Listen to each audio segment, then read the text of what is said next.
Sa ngalan ng Ama at ng Anak ng Espiritu Santo. Amen. Amang Diyos na makapangyarihan sa lahat, maraming pong salamat sa oras na ito na muli ang presensya ng iyong banal na Espiritu ay hinihingi po namin upang gumabay sa amin sa pagkaunawa ng iyong banal na mensahe. Humihingi po kami ng kapatawaran sa aming mga kasalanan. Ang iyong banal na Espiritu ay aming inaanyayahan na manahan sa aming puso upang ang Espiritu mo, ang Espiritu namin magkaisa. Sapagkat ikaw ay karapat-dapat na sambahin sa Espiritu at sa katotohanan. At ang iyong mabuting balita at katotohanan na magpapalaya sa aming mga kasalanan. Muli, tuloy kang kumilos sa mga susunod pang minuto. Ikaw ang may taas at mabigyan parangal sa Facebook Live na ito.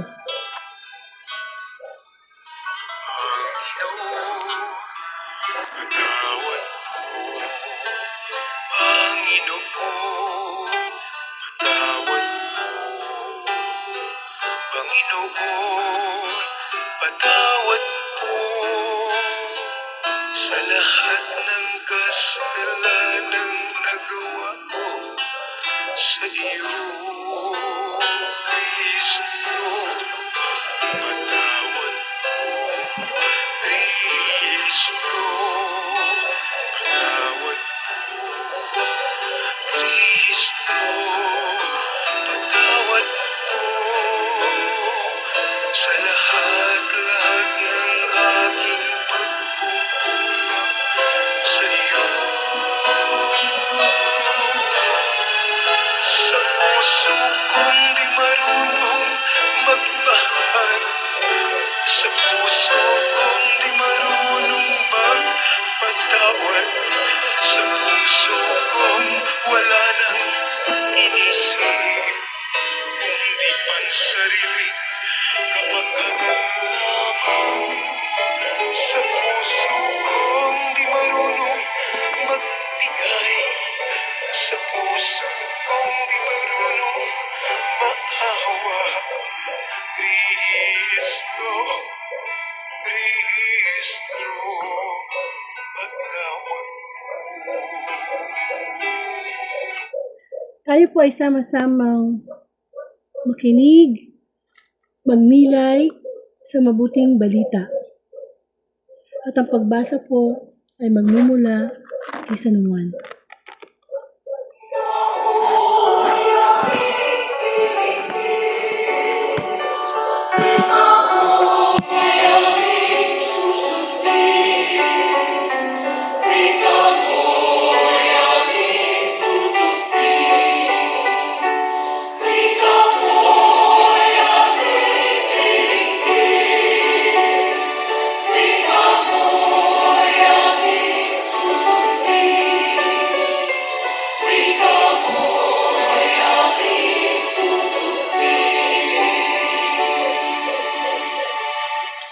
Ang mabuting balita ayon kay San Juan, papuri sa iyo, Panginoon. Muli sinabi ni Jesus sa kanila, ako'y yayaon. Hahanapin ninyo ako, ngunit mamamatay kayo sa inyong mga kasalanan. Hindi kayo makapupunta sa paroroonan ko. Sinabi ng mga Hudyo, magpapakamatay kaya siya? Kaya niya sinasabing, hindi kayo makapupunta sa paroroonan ko? Sumagot si Jesus, kayo'y taga-ibaba, ako'y taga-itaas. Kayo'y taga-sanlibutang ito, ako'y hindi. Hindi sabi ko sa inyo na mamamatay kayo sa inyong mga kasalanan. Mamatay nga kayo sa inyong mga kasalanan kung hindi kayo maniwalang ako'y si ako nga. Sino ka ba? Tanong nila. Sumagot si Jesus, baka yung sinabi ko na sa inyo mula pa noong una. Marami akong masasabi at maihahatol laban sa inyo. Ngunit totoo ang sinasabi na nagsugo sa akin at ang narinig ko sa kanya ang pinapahayag ko sa sanlibutan. Hindi nila naunawaan na siya'y nagsasalita tungkol sa Ama. Kahit sinabi ni Jesus, kapag naitaas na ninyo ang anak ng tao, malalaman ninyong ako'y si ako nga. Wala akong ginagawa sa ganang sarili ko lamang. Nagsasalita ako ayon sa itinuturo sa akin ng Ama. At kasama ko ang nagsugo sa akin, hindi niya ako iniiwan sapagkat lagi kong ginagawa ang nakalulugod sa Kanya. Marami sa nakarang nito ang naniwala sa Kanya. Ang mabuting balita ng ating kaligtasan. Pinupuri ka namin, Panginoong Jesucristo. Welcome po sa Word of God. At ang ating pong pagninilayan na mabuting balita ay noong March 24, 2026, Tuesday Gospel. Ako po si Sister Angelica at isa po akong Katoliko from Bulacan. At ito pong binasa nating mabuting balita. Ito'y tungkol sa sinabi ng Panginoong Hesus na hindi kayo makakapunta sa paroroonan ko. So, ang senaryo po ng binasa natin, isang nagsalita, no? Ang Panginoong Hesus, no? Na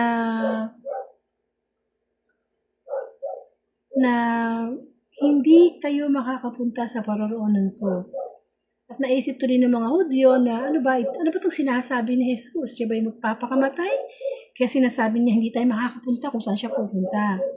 So, sinabi pa ng Panginoong Hesus na kayo'y taga-baba, ako'y taga-taas, kayo'y makamundo, siya'y hindi para dito sa mundo.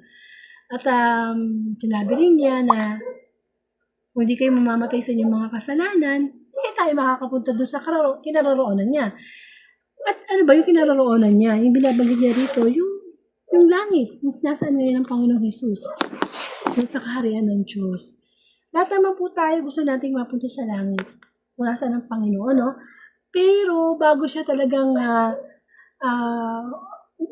umakyat sa langit, di ba pinadala muna siya ng ating Ama sa langit na magkatawang tao para iligtas tayo sa ating mga kasalanan. At ito nga yung naalala natin sa mahal na araw na ito, ng Kwaresma, na ang Panginoong Hesus dusa, naripusta, pinarusahan, pinako sa krus, namatay at muling nabuhay. At ngayon nasa langit na siya. So tayo din, no, sinasabi ng Panginoon na tayo dapat ay mamatay sa kasalanan. Meron kasi tayong kamatayan pisikal, kung saan pwede tayong mamatay sa sakit, sa aksidente, anong uri ng kamatayan ang pwede nating maranasan. Yun nga yung kamatayan pisikal ng ating katawang lupa, Pero ang pinaka-nakakatakot sa lahat, yung kamatayan ng ating kaluluwa. Yun, sabi nga ng kasulatan, huwag tayong matakot sa mga pumapatay ng katawang lupa. Takot tayo sa mga mapatay ng kaluluwa. Kasi sa ating mga tao, habang tayo ay nabubuhay, oo nga, humihinga tayo, nakakilos tayo, nakakapagsalita, buhay lang tayo pisikal. Pero unti-unti namamatay tayo spiritual. In a way na napapalayo tayo sa Panginoon, dahil sa mga kasalanan, pinapatay yung relasyon natin sa Diyos, pinapatay yung pagkakataon na tayo yung magdasal, makipag-usap sa Panginoon, makinig sa kanyang mga salita. Maraming pinapatay ang dyablo sa relasyon natin sa Panginoon. Kasi ayaw ng dyablo na tayo magkaroon ng buhay na walang hanggan. Kaya minsan, naisip na ba natin sa ating buhay na, isang araw mamamatay ako, mamamatay tayo. Hindi natin alam kung kailan, kung paano, di po ba? Natatakot tayo na. Minsan yung mga nasasabi natin na, hindi pa ako handa Bata pa ako marami pa akong pangarap. Tatapusin ko pa yung mga anak ko. Di po ba? Kasi nga, we only live once. Sabes na tayo mabubuhay dito sa mundo. Pero, maraming nakakalimot sa ating mga tao na paghandaan yung kamatayan ng ating kaluluwa.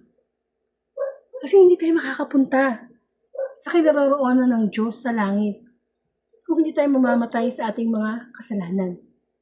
Kailangan nating talikuran yan. Kailangan nating magbalik loob sa Diyos. Kailangan nating ibauna yung ating mga kasalanan na nagdudulot sa atin ng kabulukan, ng pagkasira ng relasyon natin sa Panginoon. Yun ang pasigit nating i-focus ang ating isipan. Masyado tayong nililibang ng mundo. Na minsan may mga taong parang feeling nila, hindi na sila mamamatay, dahil marami silang pera. Hindi ko ba alam naman ang pera, makapangyarihan, no? Kapag ginamit mo ito sa kasamaan. Pero ang lahat ng bagay ay may wakas. Walang nagtatagal dito sa mundo. Wala talaga, no? Kahit gaano pa katagal yung puno na yan, namamatay at naglilipas at lilipas. Sabi nga ng kasulatan, maglalaho ang lahat ng bagay dito sa mundo, ngunit ang kaisa-isang salita ng Diyos hindi mawawala ng bisa.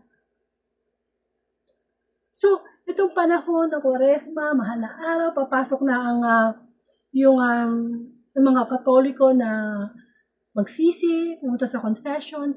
Actually, no, minsan nakakalungkot isipin na napupuno lang yung confession, nagkakaroon ng mahabang pagpila sa confession, at mahal na araw. Bakit gano'n na pag mahal na araw lang nagkakaroon ng desire ng tao na mag-confess? Samantalang araw-araw, kakasala tayo, araw-araw namamatay tayo sa, alam mo yon, namamatay tayo sa relasyon natin sa Panginoon kapag tayo ay nagkakasala. Kung tutusin, dapat nga yung confession, ginagawa natin yan every day. Personal confession na bago tayo matulog, hihingi tayo ng tawad sa Panginoon. And of course, itinuturo sa atin isa sa mga sakramento, yung sakramento ng pagsisisi.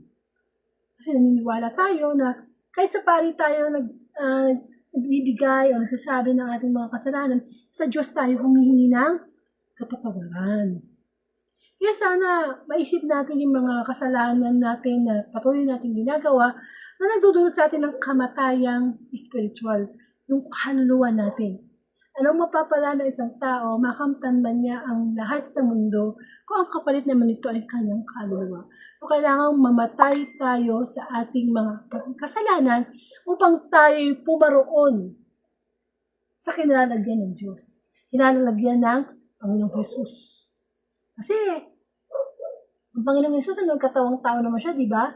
Kung ano yung mga sinasabi niya, kung ano yung mga ginagawa niya, yung kanyang mga himala, lahat yun. Parang nakita na natin ang Diyos Ama. Kasi siya mismo yun eh. Sabi nga niya, ako at ang Ama ay isa. Katawang tao siya, naranasan niya lahat ng emosyon. Naranasan niya umiyak, magkaroon ng divine anger, laitin, pagbintangan, alipustahin, saktan. Finil ni Jesus Christ yung damdamin natin bilang mga tao. At yun lahat ay napagtagumpayan niya. At yun ang reward niya. Siya na ngayon nasa kanan ng Ama. Kaya kung ano ang ibinigay ng Ama sa anak, ibibigay din ng anak sa ating bilang mga kapatid ni Kristo. Ang gusto lang ng Panginoong Jesus, talagang mamatay na tayo sa ating kahinaan para magkaroon ng kapangyarihan ang kanyang pagkabuhay muli. Magkaroon po tayo ng closing prayer. Ama sa langit, batid namin na ikaw ang nakakasaliksik ng aming puso.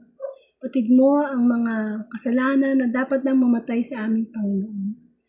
Tulungan mo kami, O Lord, na mamatay sa kasalanan at mabuhay spiritual. Upang sa ganon, O Lord, ikaw po ang aming masunod ang iyong kalooban. Padalangin namin, Panginoon, ang mga kapatid namin, kami, Panginoon, na patuloy na binabaliwala ang iyong mga salita. Itulungan mo kami mabatid at bubuksan ang aming isipan sa katotohanan.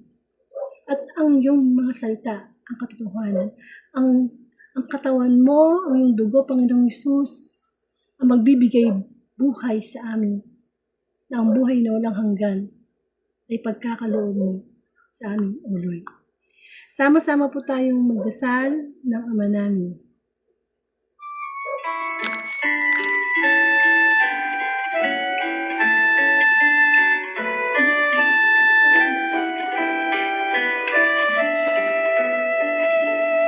Ama namin, sumasalangit ka, sambahin ang ngalan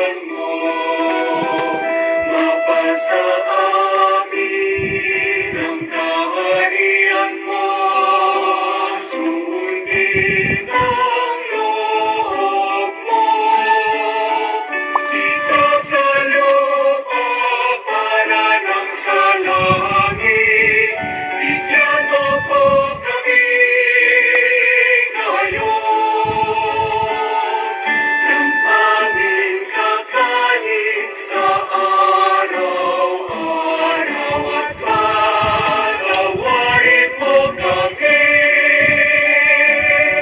sa aming mga sala para ng pagpapatawad namin sa nagkakasala sa amin. At huwag mo kaming ipahintulot sa tukso, at yadya mo kami sa lahat ng masama, sapagkat sa'yo ang kaharian, kapangyarihan at kapurihan, ngayon at magpakailanman. Ngayon at magpakailanman.